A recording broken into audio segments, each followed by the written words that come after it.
Hello, everyone. Welcome to the Stay Grounded podcast. I am your host, Natalie Q, and I'm super excited to have our next guest. Her name is Alexa Juanita Jordan.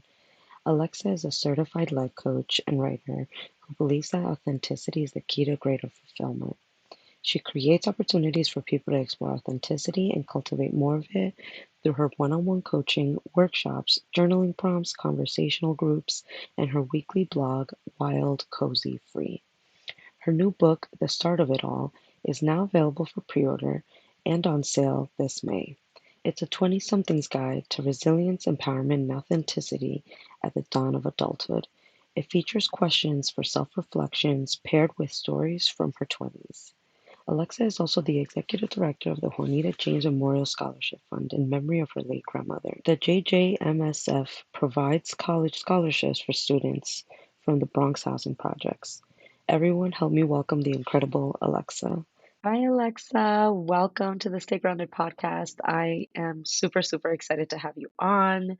I want you to tell us how you're feeling today. I'm feeling great. I'm so excited to be here. Thank you for having me. Looking forward to this. Absolutely. This is going to be such a great conversation, and we have a lot to cover. Yes.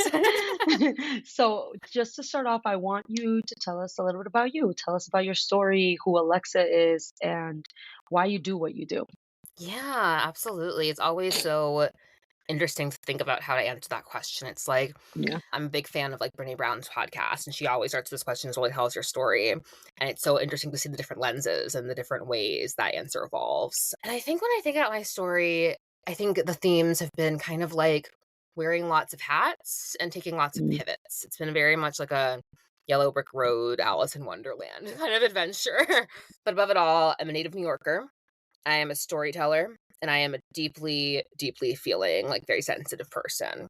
I grew up in downtown New York in Stuyvesant Town, this really gorgeous residential community where you have a playground here and then you leave and there's Avenue A here. And people will ask me, "Oh, you know any cool like bars or cafes?" And I'm like, "No, I know the cool playgrounds though, because I was like 10. I didn't do that." So it was really interesting to grow up in this place. And I went to school on the Upper East Side at the Brearley School, this beautiful all girls school that I loved. So I was kind of like spanning Manhattan a little bit there. And I was really shy, but I felt really comfortable in my close friendships from a young age. I think connection and friendships always meant so much to me. Like, I would rather be on a play date with one girl, having like the most intense make believe imagination with our dolls you've ever seen, than being like at a party or something. So I think that kind of marked my early adolescence. And then I was always very like Broadway baby, Broadway bound. I saw Wicked when I was 8 years old and was just like, that's it. I'm gonna fly. See you later.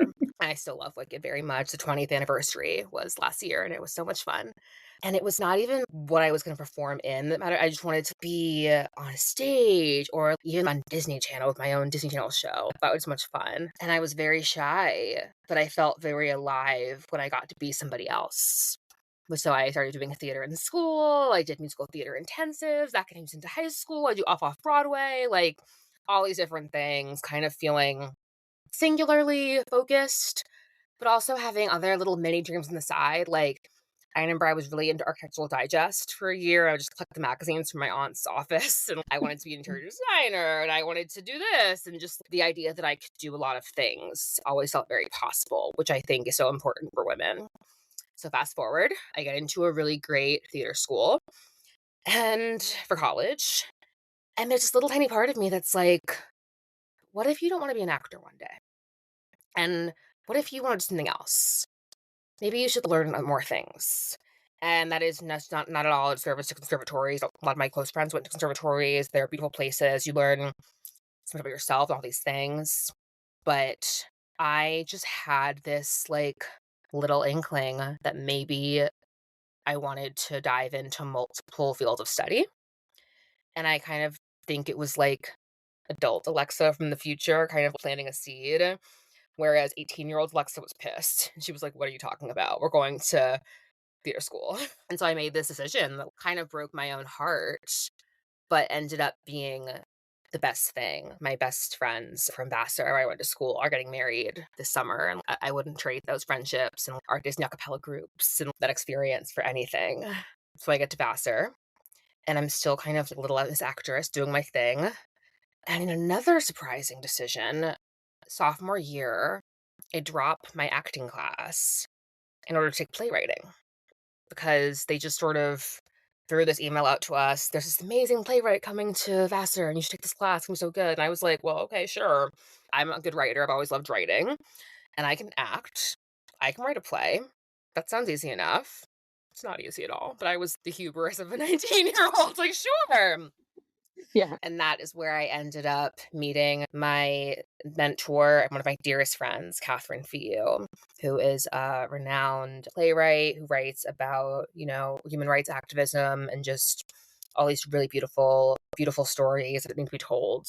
And she walked in and told us, you are going to write things you care about. And that was my framework of what you write about. You write about what you care about, and that's it.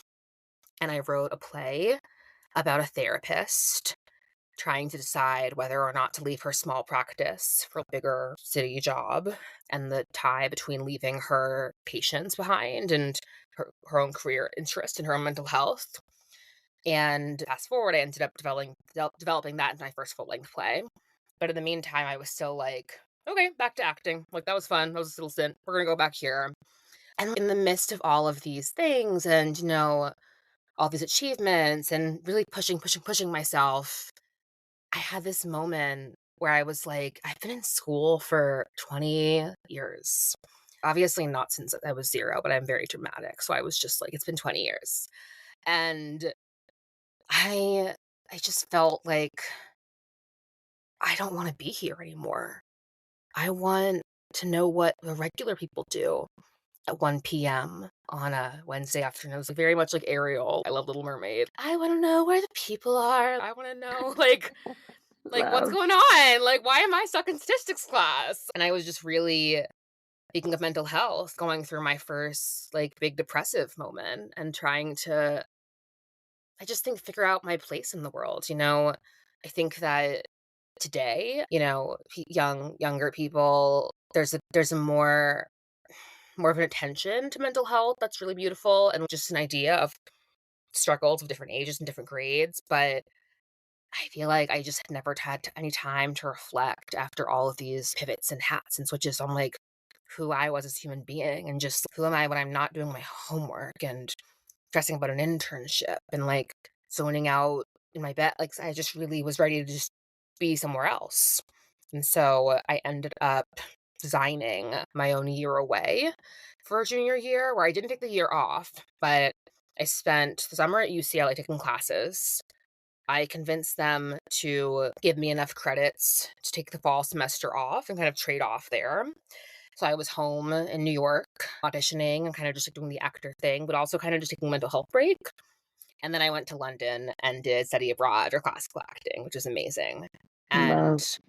it was so much fun. I love London. Oh my God. And I feel like that was the first moment in my life where I made a path and was like, I'm going to do this thing. And no one's done it before. It's not a common thing. But Vassar was a school that really embraced my freedom and let me sort of do my thing. And I think that was the moment where I was like, ah, yes, if I was in a conservatory, I wouldn't have been able to do this. Okay. Good job, future Alexa. Made a good choice here.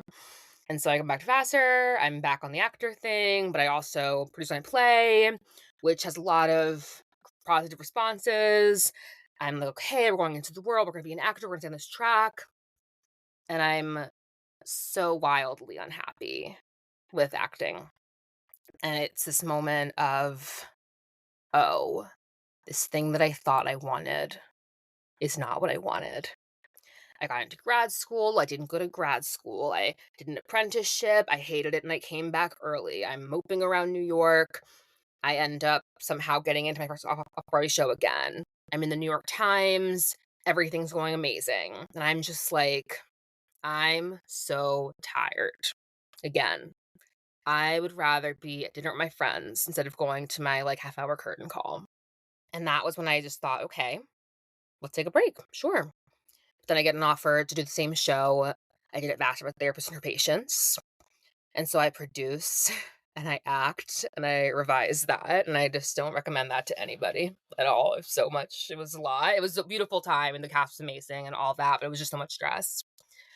But after that show, I just decided, okay, let's actually do a true pivot again. And I spent a year in temp jobs.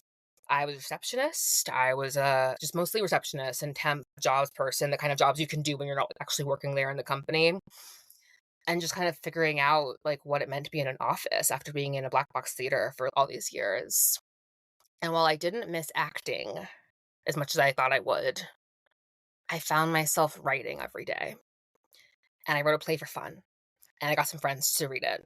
And then I write another one. We get some friends to read it. And writing is the thing that I actually keep coming back to after all these years of doing on the side. So that gets to emerge. And then I fast forward to 2020, 2021-ish. And we're all, of course, in the pandemic, reevaluating our entire lives. And I have another moment of pivot where I'm just like, okay, life is clearly very short and very unpredictable. And this is not the kind of thing that I think any of us thought we were going to live through, if we're fortunate enough to live through. And I've got to do what I want to do. I've got to not be afraid to try things, and I've got to listen to myself. And so I quit a full time job that I was doing as an educational consultant, and I went into writing full time. And I found my agent, and I have some productions that have gone across the Northeast and the Midwest, a lot of different colleges. I get published in a couple of anthologies, and it feels so right and so good. And writing is just the thing that I would do if no one was watching. And there's certain plays I'm working on a play right now that I actively think, oh, who's gonna want to watch this? I'm not sure, but I love it. And that's where I feel so alive. And I feel like I'm sort of back in grade school with my friends, making up imaginary scenarios, but on paper. And we're playing make believe. Theater is make believe. We're kind of just all, we're gonna sit here and pretend this is real for 2 hours. And I love that world. As an adult, I love the truths that can be illuminated in fiction. I really love theater, and I love writing so deeply. So that's kind of how the writing all came together.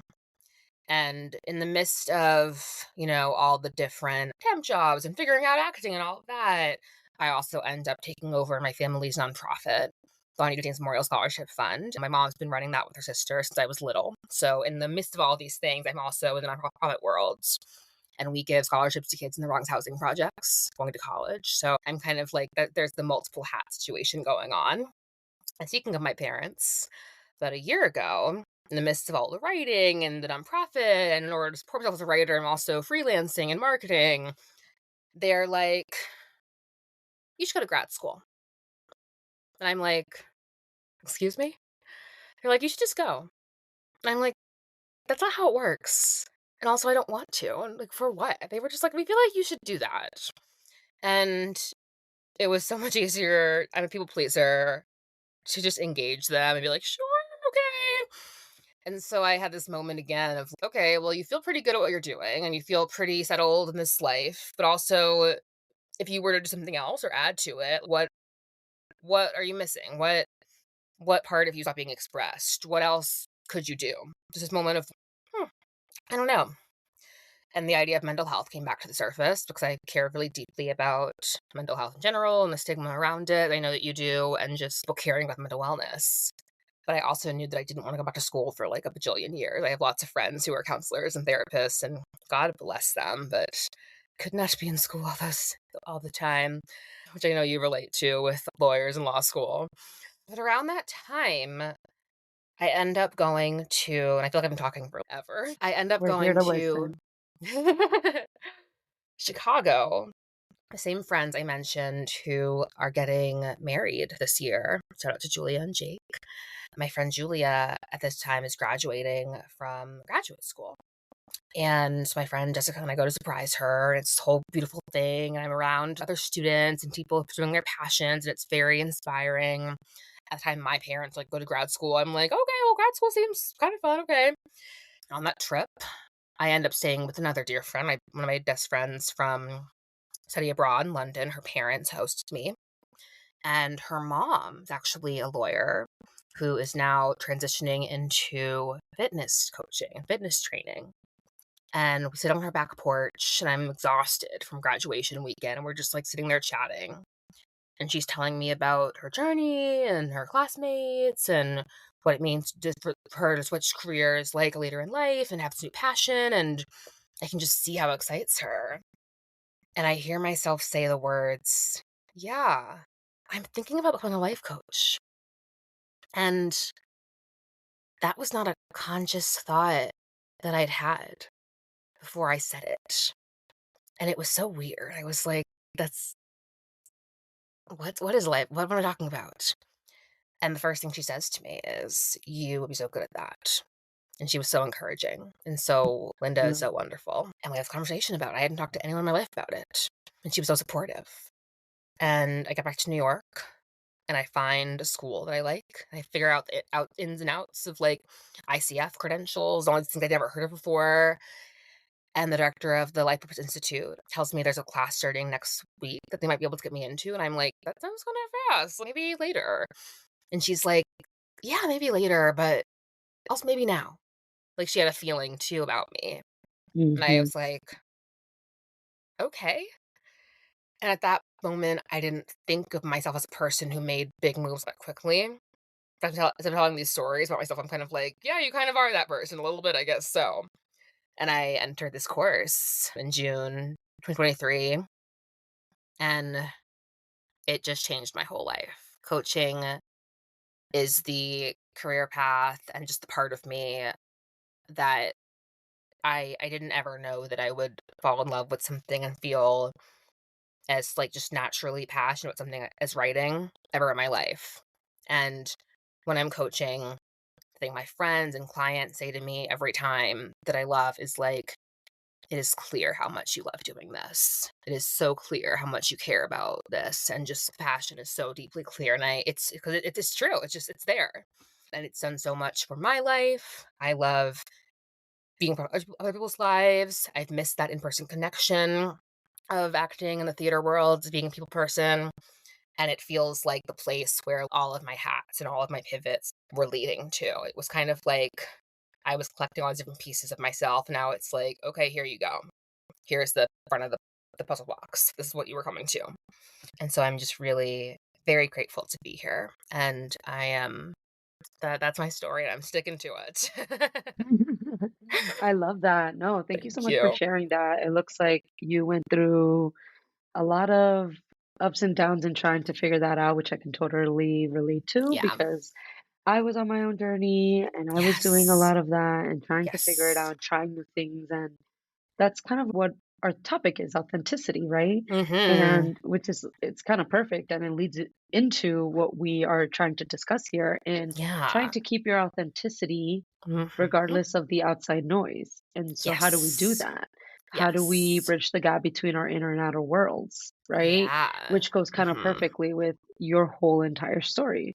Mhm. So, to start off, tell us a little bit of why it's important for people to align with their inner selves and the external expressions. Because Yeah. people may not know that, right? Why is Mhm. it even important for us to connect the two? Yeah, absolutely. That's a perfect question, and I think also I think about sometimes with my friends, some people don't even the phrase inner and outer world, I think, is not even familiar to some people. And so I think it could be useful to contextualize what that means. Of I course, know we yeah, talked about please. that, but just for the audience, Yeah. I think of, inner and outer world is, in and outside, just with who you are. So your inner world, your interior world, who you are. I think of the inner world, like jokingly, as your 3 a.m. self, kind of like the when no one's watching self, the you and your fullest expression, not afraid of other people's opinions, like authenticity, just you. No consequences, just you. And then your outer worlds could be that, or it could be more commonly who you think the world needs you to be and who the world has told you to be. So I think a really like basic but great example of the inner outer world conflict is like when I was temping and I was trying to go into offices and professional and act like I wanted to, do this whole office thing, but I was secretly hunching at my desk writing. 'cause inside, I had all these stories to tell. But outside, I was like, "Oh, it's time to be an adult and get a job, be in corporate America." But the inner outer world conflict is all about spend my time doing X, but I really wanna do Y.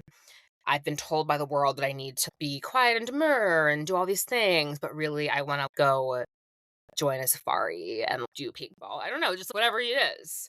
And the reason I think it's so important, to bridge the gap between these two worlds and live authentically, because really living authentically is about being your true self, no matter who that is because it's been the key to me to being alive and having real human connection.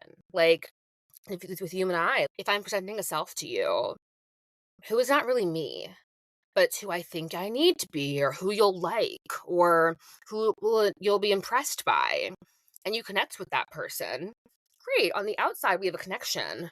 But on the inside, I'm just trying so hard to impress you, and you don't really know me. And I'm acting, you know? You're acting and being someone that you're not in order to kind of get these things. And I am a really big fan of the quote, like anything you didn't have with truth, you didn't have to begin with. So if you have to be somebody else to get the job, and I'm not saying that we all don't, morph and do different things in the world in different ways. That's a different conversation. But if you really have to transform yourself to get something, it's not yours. And Right. especially for women, I think the ways that we've been pressured in relationships, in our careers, by the world, into being whatever we're told will get us ahead. I'm very done with that messaging. I'm seeing a lot of people wake up to that post or during the part of the pandemic we're in now. So I think authenticity and living your true life and all of that, authenticity has become a bit of a buzzword. It actually, fun fact, it was the word of the year 2023. Merriam-Webster just named it as the word of the year, authenticity. And I just read about this in my blog. I have a blog called Wild Cozy Free on Substack weekly. We can put in the show notes maybe. And authenticity, when used the wrong way, is kind of just like this buzzword for corporate America, whatever. But when used the right way, it's a very powerful thing. It's not an extravagance, it's not a quality, it's essential. It's literally being who you are on purpose and owning who you are and believing that who you are is enough, but also more powerful than the fake version. So that alignment is kind of just like there's not your outside presentational self and your inner breathe self, just one self. That integration, the alignment. And so when you bridge that gap, you have the one world you're living from. And that's what I help my clients and I seek to do in my own life as well. I love that. Yeah, it's so interesting. I didn't know that that was the word of the year. Yeah. But Yeah, it was I somewhat get recent. I Yeah. get why. I get Right? why. Yeah, I think that there's a lot of us that are waking up to trying to be our authentic selves and really discovering what that means to each of us because Mhm. authenticity is so different for all of us. You know, it looks Exactly, very different. which is why it's hard to define. I can't Right. say authenticity means blank because my version of being authentic could be Hmm. totally fake to you. So Yeah. it's really just you have to define it for yourself, like you just Yeah. said. Yeah. And I think that's a beautiful thing. I think being able to define it for yourself is beautiful. It is very scary. You Mhm. know, it's a scary Mhm. journey because I Yeah. mean, I'm 33 and it's taken me forever. And I'm not saying I'm old, like I'm old at all. You know, I You're still have not. many, many years to Yeah. discover that. But I've been Yeah. on the journey and finding out what Mhm. my authentic self is. And sometimes I get lost in Mhm. what society expects of me. And it's not Yes. intentional. Mhm. I think I try to be as authentic as I can, but sometimes Mhm. I'm in the midst of all of it and moving and just like Yeah. that I don't realize that I'm Mhm. actually just going along with what Mhm. society expects of me. And, Mhm. you know, having the corporate job and having Mhm. job security. And, Yes. you know, a couple years back, I got tired of it. And I was Yep. like, this isn't my authentic self. That's Right. when I discovered, okay, having this Yep. corporate job, being in an office 24/7, it's just not Yep. me. It's not Right. a part of me. And that's okay. There's nothing wrong with Exactly. that. Mhm. But it's about asking yourself the right questions Yeah. in discovering Mhm. that authenticity, Yes. right? Because I feel Yes. like it kind of goes into my next question about how communication plays Mhm. a big role in that, whether it's Yeah. communication with the world Mhm. or communication with yourself. Like, how does Yeah. communication play a big role in that discovery of authenticity? Yeah, yeah. Oh my god, also true. And that really that's kind of how I was gonna answer the question, thinking about, just the idea of the nuance of Mhm, communication with the world and communication with yourself. I love that because honestly, I was thinking about it the other day, and 2 or 3 years ago, like, or maybe, yeah, I don't even know if I would have really described having a relationship with myself and communicating with myself. I think it's so common and so understandably common. Like when you're talking about the pressures, and we try my to be authentic, but I by no means am just always walking around being my authentic self, like never ever succumbing to pressures. I am still people pleasing over here. I am still like succumbing to pressure. I'm still figuring out expectations. It's a journey of compassion, which I think is also a key word in all of this. But I think communication and open communication is just so important to have that continuous dialogue with yourself and be able to like you mentioned, ask the right questions. If you're in a situation where you can feel yourself feeling uncomfortable or something's not right off, being able to ask yourself like what's going on, what is this feeling, am I being challenged in the right way or am I being challenged to something I'm not? And then once you kind of know what's going on inside of you, building up practicing, really just practicing being able to communicate what's going on the inside, on the outside, right? There's that inner outer world communication again. So if we're having a conversation, it doesn't feel right for you, being able to say, "Hey, Alexa, actually, I sort of need X, Y, and Z in this conversation right now. And I'd rather be doing this. Can we readjust?" Because that's how the inner self comes forward. We have to sort of bring that forward and not expect people to read our minds, of course, but bring that out. And then, of course, be around people who will listen to us and celebrate us and all that stuff. But yeah, communication it's absolutely really huge and it's really hard.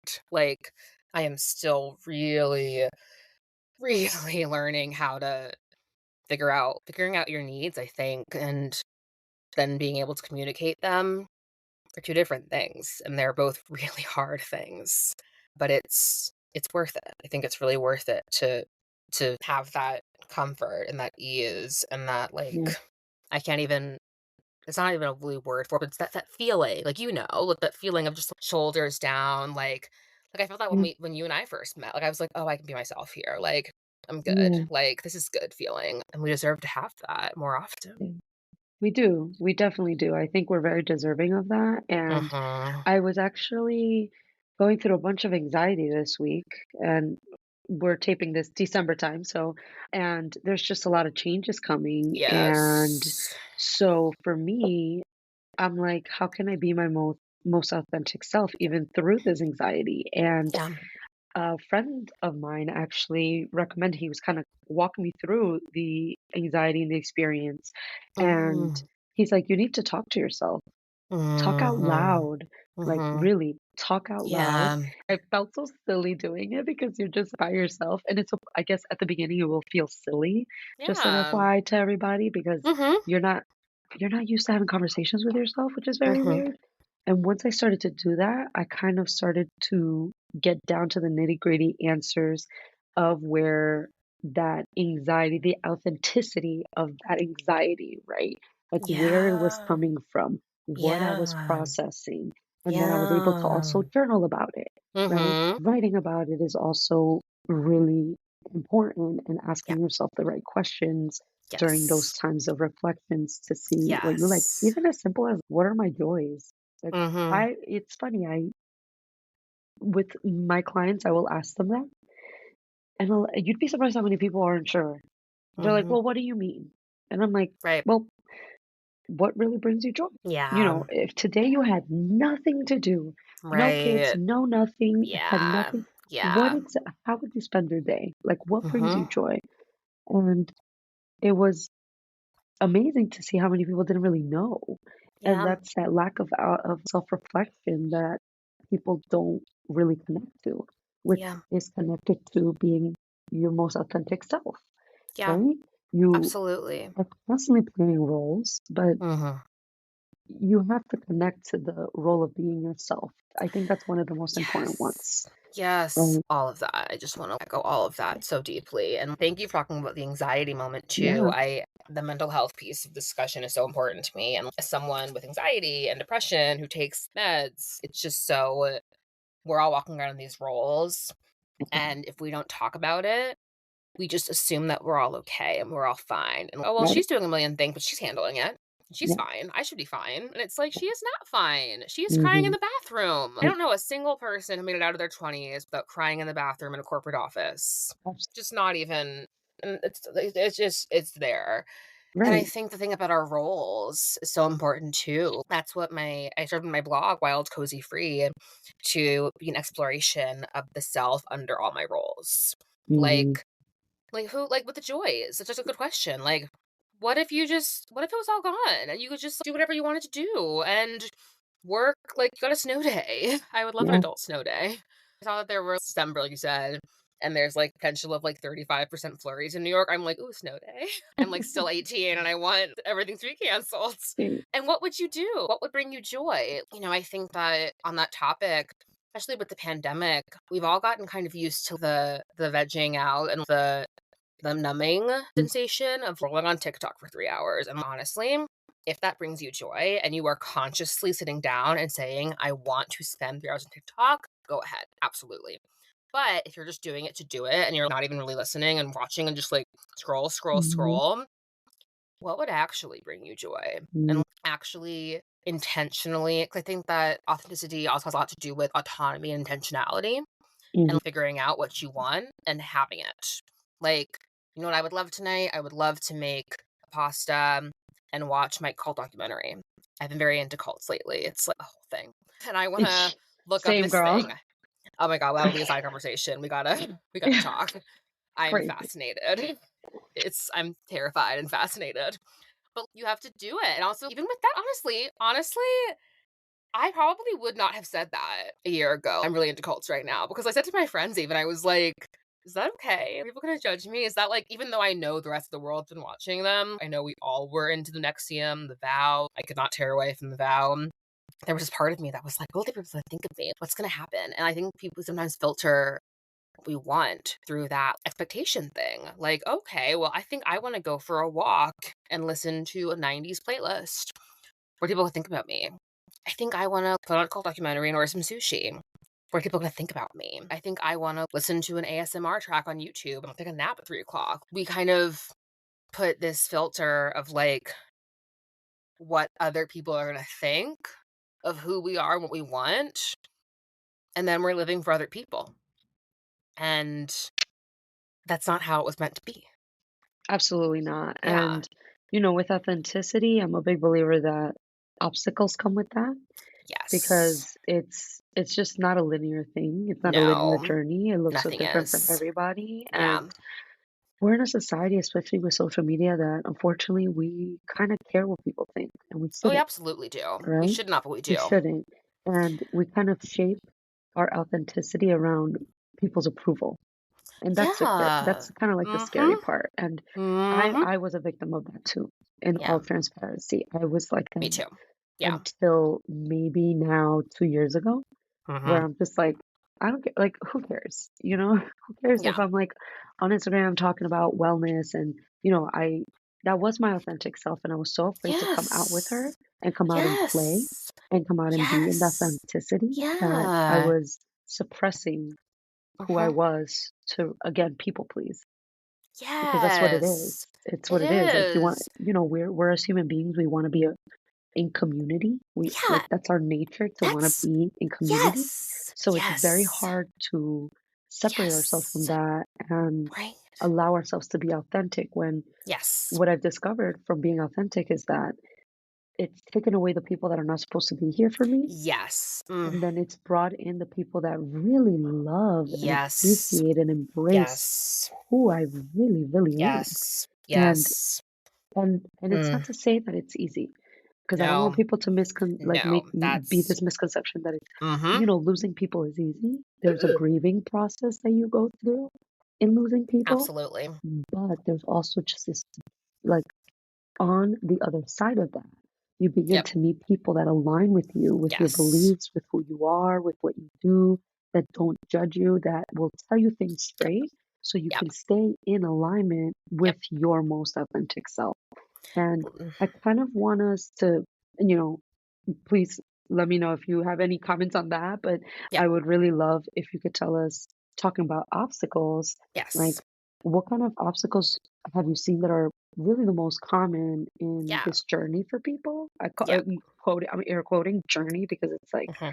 it looks so different for everybody, but Yeah. what are some of the obstacles that you've seen Yep. during this time, especially, with your clients and stuff, and how Yeah. can we try and overcome some of them? Again, it's not linear for Yes. everybody, but Yes. I know there's always tools that we can maybe use to align to our Yes. authentic selves.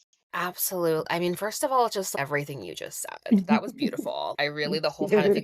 if you could see me now on the podcast, I'm just nodding and Yeah. yesing and like hands in the air, like all of that is so true. It not being easy, people pleasing, finding your true community. I just want to play that back again. If you didn't listen to that, if you were driving or walking, listen to it again. Play that again. It was so good. People pleasing, yeah, that was the big one I was gonna say. It's huge. People pleasing, because that's the thing I want to highlight again. It is so natural and wired within us. I was listening to a podcast the other day on the feeling of being left out. It was with Glennon Doyle, who I love so much. We can do hard things. And it is literally in ourselves. In the olden times, and like the olden times, my God, what did I just say? In the history, in the past. Oh my God, it's I so know I funny. just said that. I completely said that, but wired not left behind. If you were left behind, like that was a survival thing. You needed to be with the people. That's how we were. We weren't meant to be alone. We are wired for Yep. connection. That is true. We are not wired for caring about, and now I guess the way that translates, we are now wired, fast forward 2023, 2024, to care what user XY5 thinks about us on Instagram. Because even though we are not being left behind and susceptible to danger by ourselves out in the wild anymore, it feels like that. And it's like we feel like we're in danger when we're being left out. So that feeling, Uh-huh. as somebody, again, at the core of who I am, I'm like, I grew up very shy, sensitive, storyteller.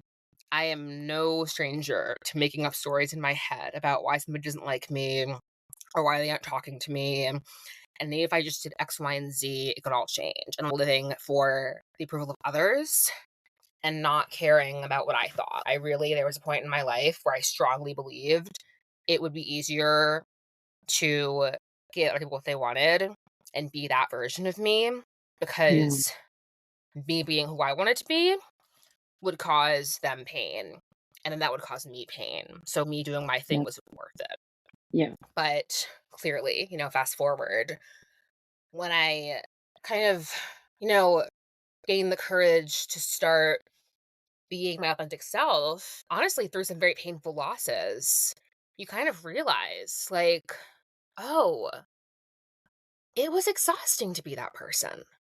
And look how easy it is to be around the right people. And so I think that one of the most common obstacles, yeah, is people pleasing, lack of community. It really does help, talking to yourself and like asking the right questions, talking aloud is so important, but also talking to a friend or like a coach or a therapist. I had therapy the other day and I think I talked for the whole hour. I think it was just me talking, but it was still really helpful, obviously, because that's important, having those spaces where people are celebrating your authentic self and, yeah, telling you what you need to hear and being true to you as well. That connection is so deeply important. So I think people pleasing, the stories we make up in our heads, and speaking of those stories, I think limiting beliefs is a really huge one as well. Yeah. Because as a coach, I'll hear my clients say, like, well, blah, blah, blah, or I do this, or I can't do that. And I'm like, okay, is that true? Like, is it true? Is that always true? If you tell me, well, I can't do this thing I love because no one would love it, or no one would agree with me, or just whatever it is it true? And if it has been true in the past, I'm not trying to revert the past, but will it always be true? And the way that I've watched my clients have the most beautiful, vulnerable, just I love my clients so much, just their authentic commitment to themselves and the way I've seen them work through those beliefs and replace them with more positive beliefs. My therapist actually has this thing. I didn't make this up, she did. When I say, like, well, this hasn't happened yet, or I haven't experienced this yet, or you haven't found love yet, or whatever, she says, yet stands for you're eligible to, which I love. Love that. Hasn't happened yet, you're eligible to. You're still eligible to. Giving And yourself things, the permission, you know? yeah. And the limiting belief thing is all about giving yourself permission Mhm. to be someone you haven't been yet. Maybe your Right. authentic self is going to go climb a mountain, but you haven't climbed a mountain yet. So we're going to learn, you know? Just because you have an inkling to do something doesn't mean you're going to immediately be a natural at it. Maybe you are, maybe you're not. But it's like you have permission to try.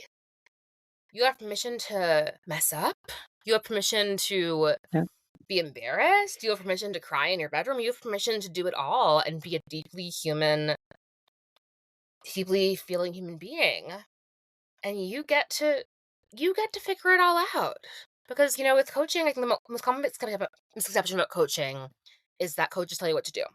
A sports coach, hit the goal, do the touchdown. Clearly, I watch so many sports, obviously, Me between too. those two things.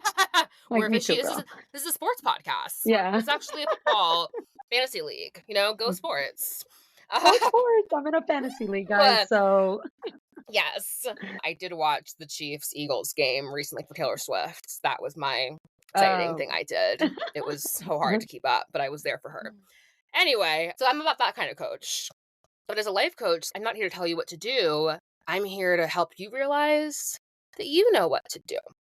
And just the idea, I think it's been so powerful for me in my own life, my coach too, that I have the answers and we're tracking with the right questions. It's not my job to give you the answers. It's my job to ask you the questions that will lead to the answers, that Yes. will lead to the map.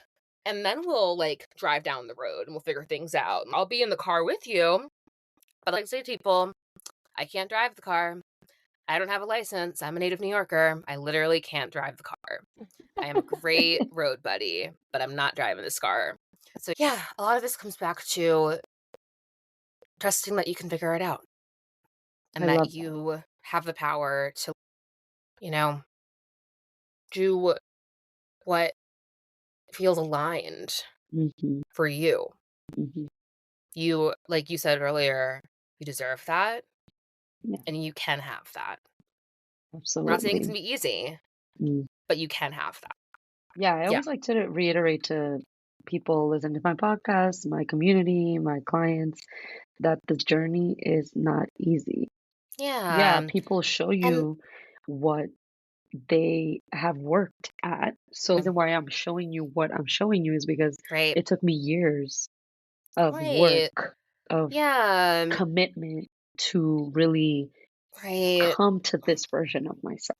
Exactly. And it And I was think, uncomfortable. It was yeah. so awkward. Yes. Oh my God. So awkward in every way. Dear God. But I think too, on that note, I want to say we're saying it's not easy, but also the thing I get from Glennon Doyle too, it's the right kind of hard, right? Because Mhm. I think people who, are resistant to the idea of becoming more authentic and taking off that mask maybe of people pleasing and being someone else to others, they're like, oh, well, this seems really hard. Okay, but what you're doing right now, even though you're not consciously checking it, that's also hard. Right. Not being who you are and not having approval and acceptance and all of that unless you act like somebody else. That is a different kind of hard. And I'm going to argue that it's the wrong kind of hard. Yeah, it's Being tough. That's so Yeah, it's tough. really tough, whether you're clocking that or not, and also, once you wake up to that and kind of realize you've been going through it, even if you haven't been thinking every day, it's so hard, the body keeps the score. Absolutely, Yep. And so, with the right kind of hard, as Glennon Doyle says, it's all hard. Life is hard. It's hard. What's going on in the world right now is hard. In our personal lives, it's hard. But when you have a decision to make, okay, well, what is the right kind of hard? You talked about, am I going to stay in the friendship where I can't be my full self and struggle and have to show up in a different person to get love and belonging? Or am I going to separate from that and go after true connection and take a risk and kind of be bold in that way? And yeah, that's also really hard. Adult friendship, my God, that's a different podcast. That's hard. Yeah, adult But friendship. that that would be a good topic, adult it friendships. is. It is. Yeah, Yep. yeah. See part 2. I love it. But yeah, I think it's the right kind of hard. And I think that, yeah, going back to just the idea of not judging ourselves and not making us think it's going to be easy, it is the right kind of hard. Having conversations with ourselves, facing our anxieties, like Yeah. waking up to the full truth of who we are. Yeah, hard, worth Mhm. it. And Yeah. it's who you are. Yeah. We're not going to change who we are. You can step it down, you can morph it, you can do all these things, but you're not going to stomp it out so completely that it's gone. So why Yeah. not embrace that? And why not Mhm. cultivate that?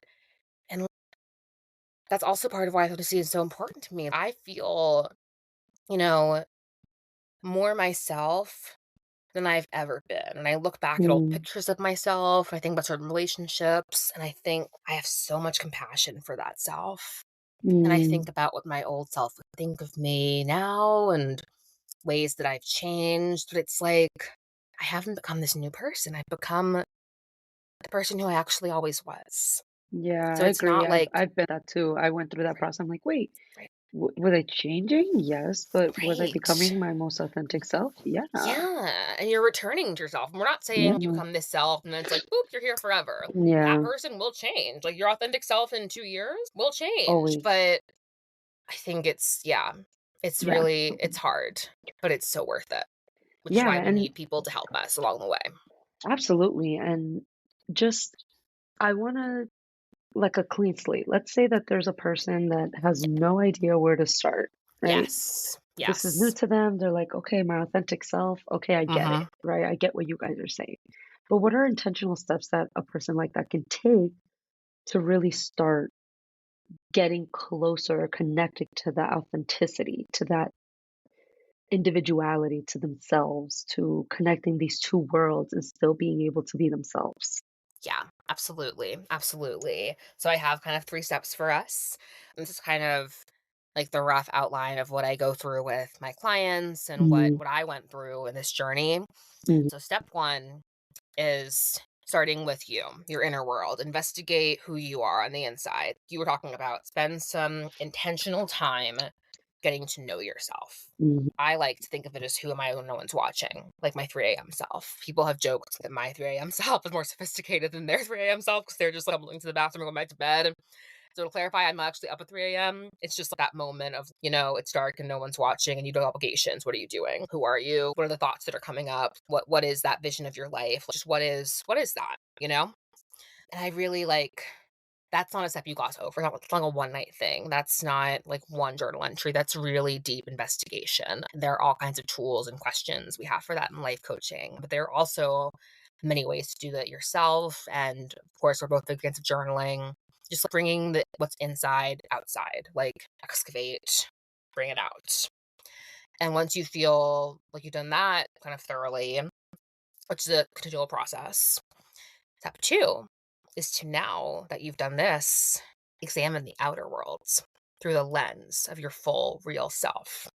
Now that you've spent some time in that inner world, start to imagine and flesh out how you would show up differently if you brought more of your inner self to the outer worlds.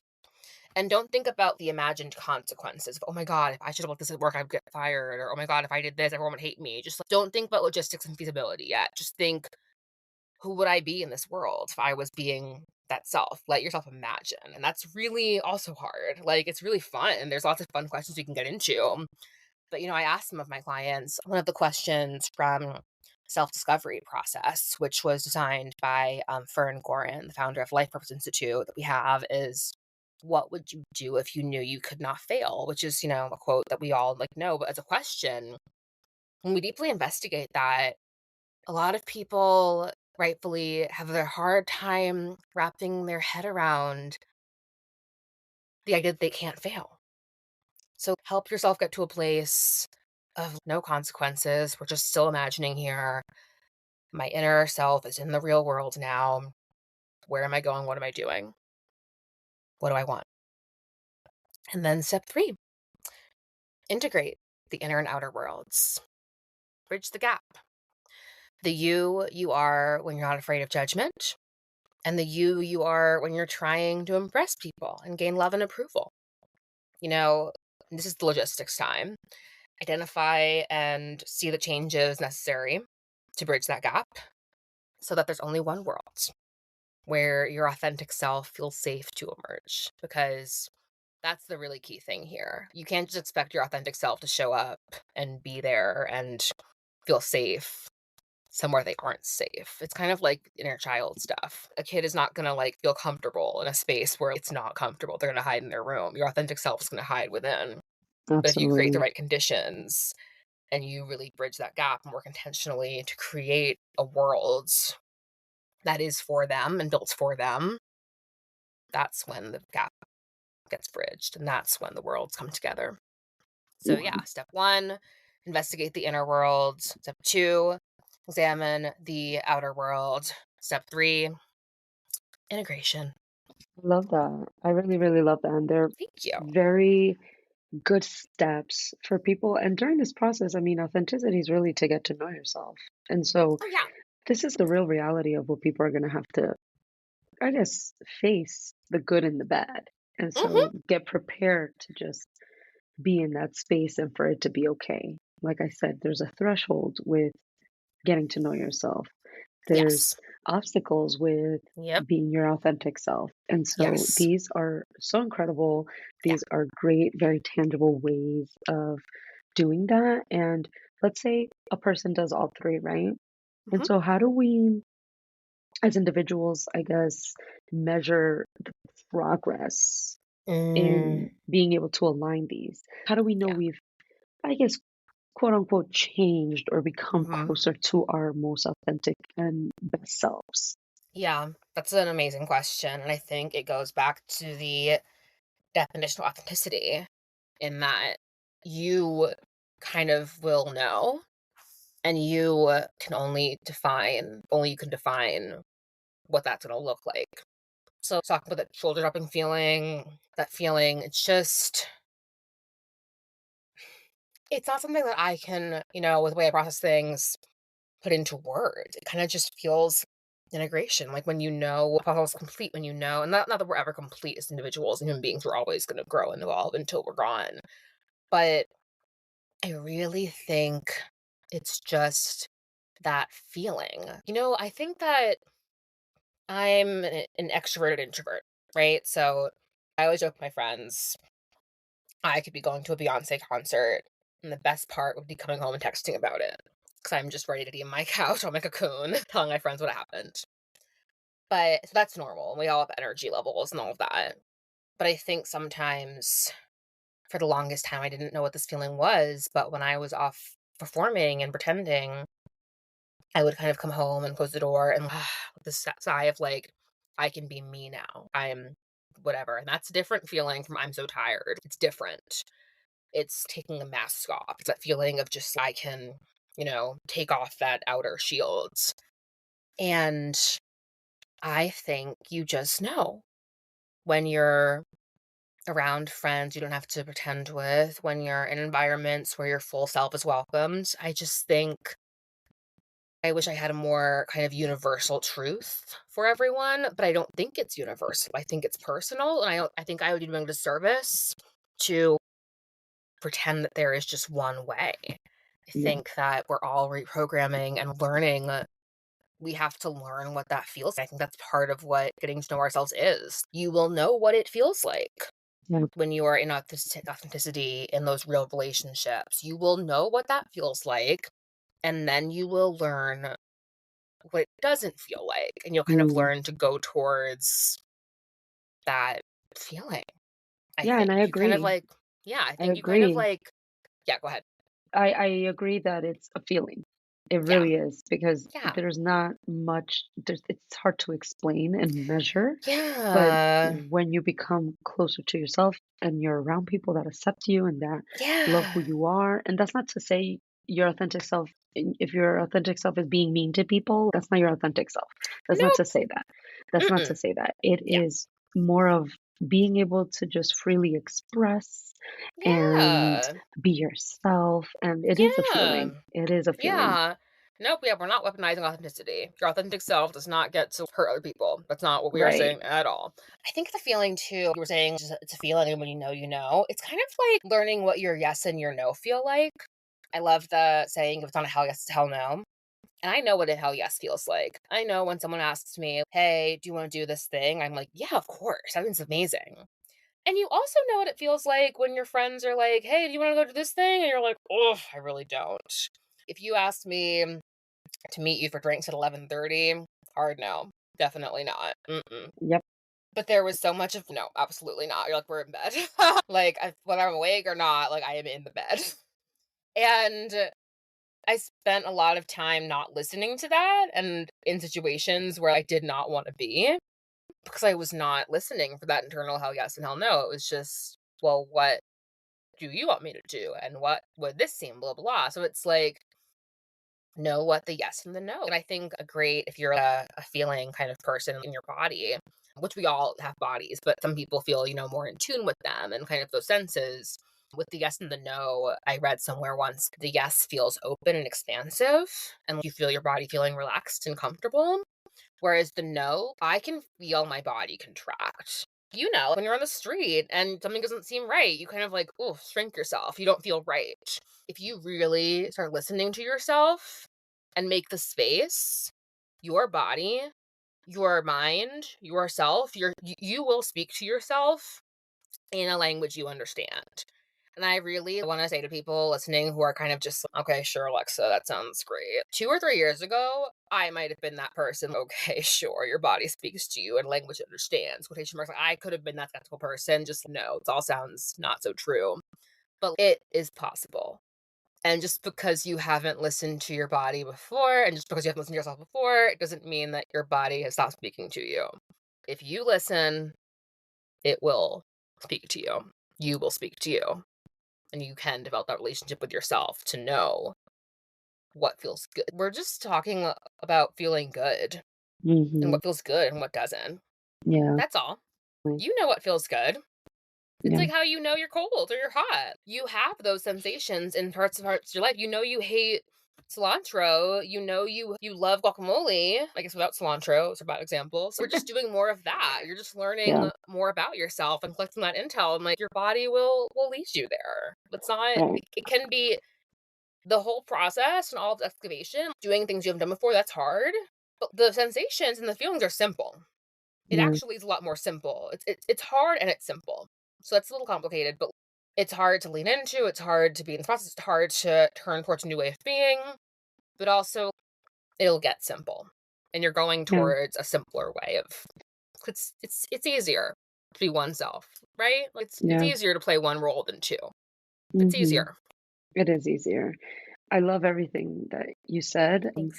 We are kind of getting close to the end of our episode, but Yeah. I know that you have some really exciting stuff that you have coming up that you want to share with our audience. And aside from that, if you have any final words for our Yeah. audience about, how to embark on this journey or any reflection, then Mhm. please, if you can just share that.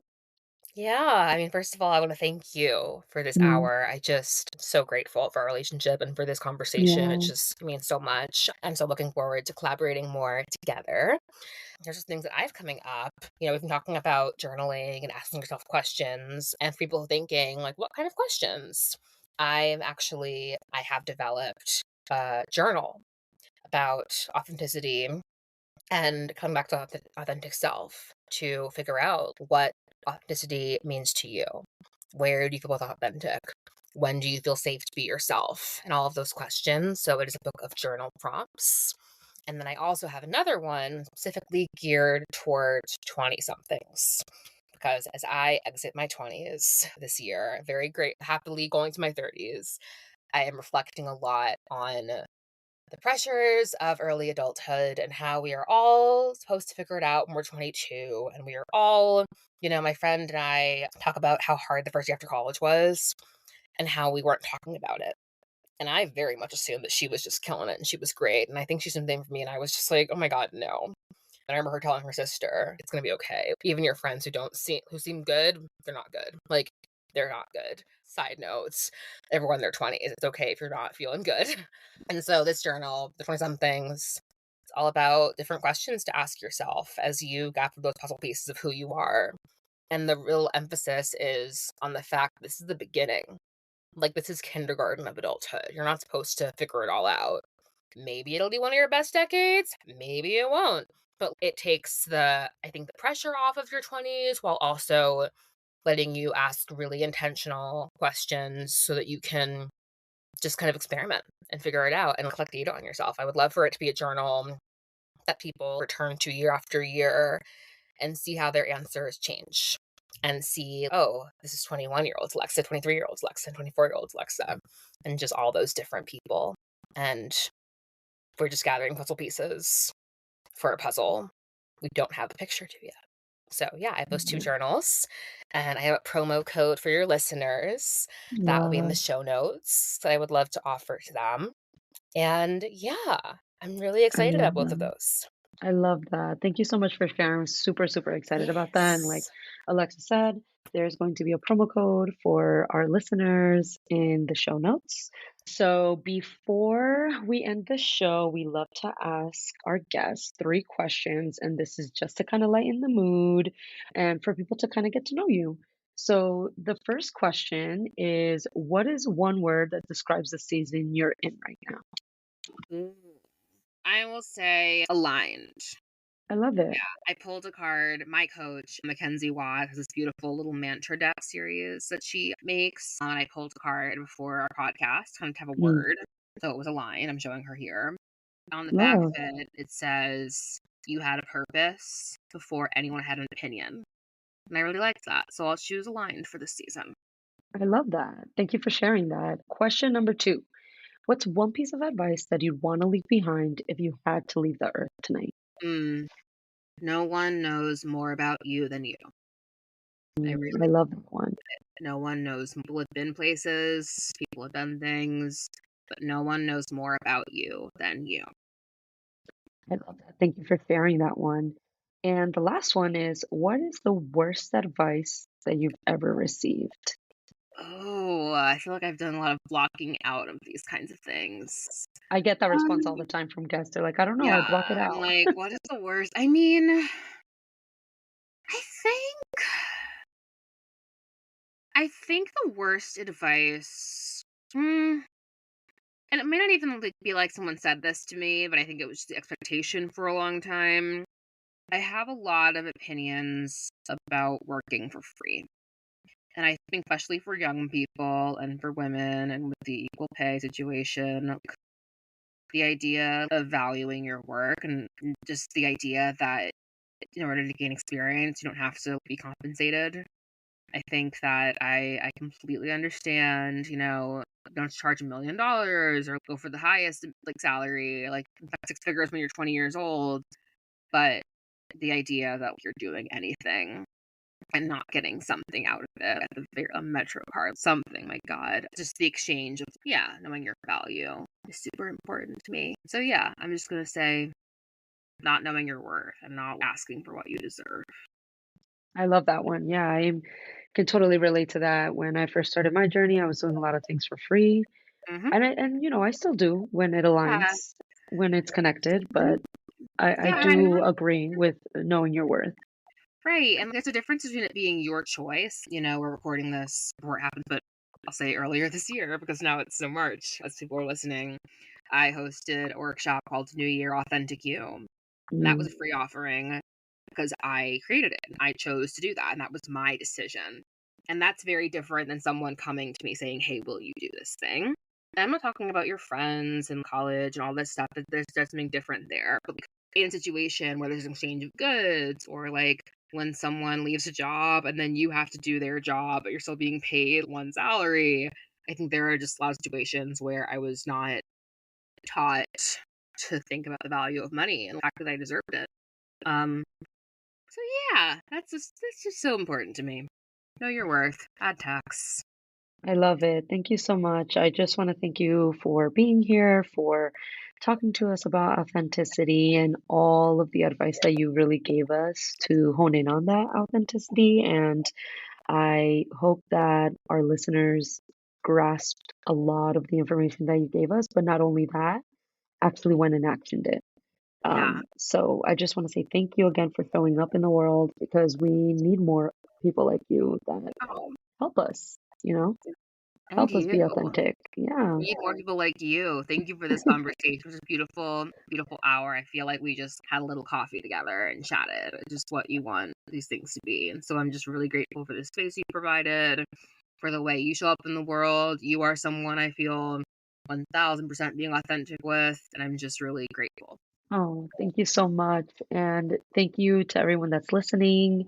Of course, we'll catch you next time. And any and all information so you can connect with Alexa will be in the show notes. Until next time, everyone. Bye. Bye.